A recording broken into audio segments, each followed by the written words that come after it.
Hallelujah. Greetings to you, dear precious friend, in Jesus' name. I hope you are blessed by God and living a happy life. How are you all? Hope you are doing well. If you are not fine or fine, let us praise God. Who are not fine, praise God that He gives you good strength and gives you empower and gives you healing. Who are fine, pray God that even in sufferings, God help me with your grace. God is a omniscient, omnipotent God who can help each and everyone. So why can't we today meditate God's word with this introduction? Today's word is from Epistle of 1 Corinthians chapter 13 verse 6. Rejoice not in iniquity, but rejoiceth in truth. What is the thing that Apostle Paul is talking here? Apostle Paul is explicitly talking about love in this chapter of 13. He says, love never fails, love covers all iniquities, and love is blameless, and love is the greatest thing in this chapter itself. And after explaining all those things, he is saying, love doesn't rejoice in iniquities. Love rejoices in truth. Today, dear people of God who are listening God's word, let me ask a straight question to you. In which thing you are rejoicing? Is it in iniquity or in truth?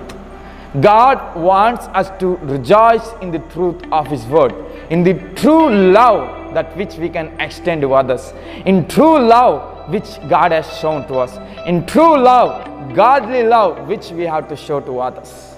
Dear people of God, many of us rejoice in iniquity love, cheating love, the love filled with wickedness. But God wants us to rejoice in true, precious agape love. Today, dear people of God, that God's love should be given into our hearts so that we will be rejoicing in truth, and our activities will be truth, our love will be truth. We will be showing a true good kindness to others.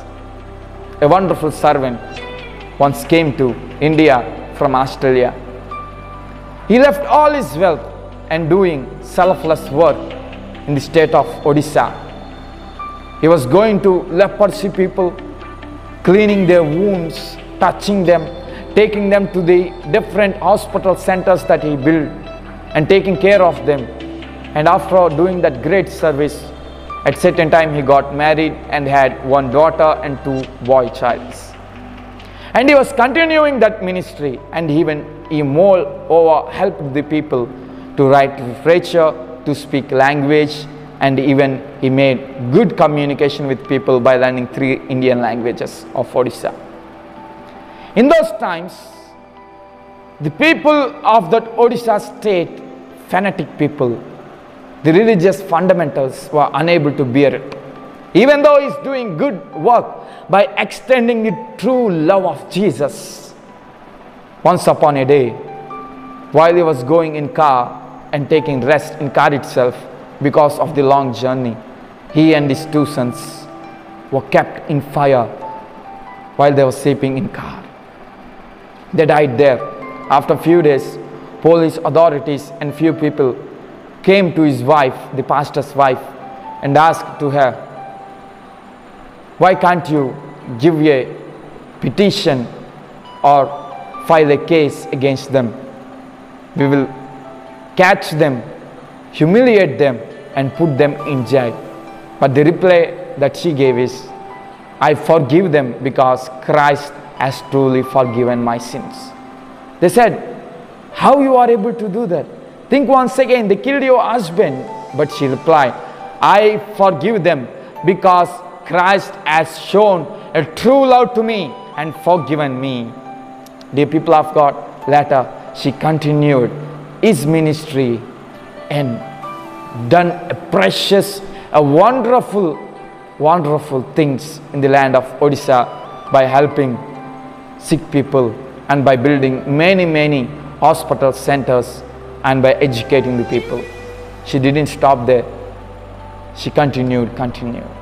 Dear people of God, that is the true love that God wants us from us. Today, we should show the love of God to others.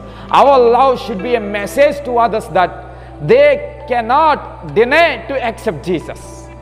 Our true love should be a message to others that they should understand the truth of God, and they should understand the greatness of our Lord and Savior Jesus Christ. Today, dear precious friend, I am saying to you, do you have that wonderful love of Jesus? And you should be happy in the true love of Jesus, and you should show that true love to others. So why can't we take the decision today to exhibit the true love of God? Let's pray. Father, we thank you for this time. Lord, thank you for speaking with us from your word that we should show your true love, Lord. Father, we bless each and everyone who are taking that decision today. Help us to rejoice in truthfulness of your love. Help us to exhibit the true love, the agape love, and even in sufferings. Let us show your love, thereby attracting many to you, Lord. We thank you for the people who listen, God, for today. Give us strength and power to follow your word. We ask this prayer in Jesus' name. Amen. May God bless you all. Thank you for watching. God bless you.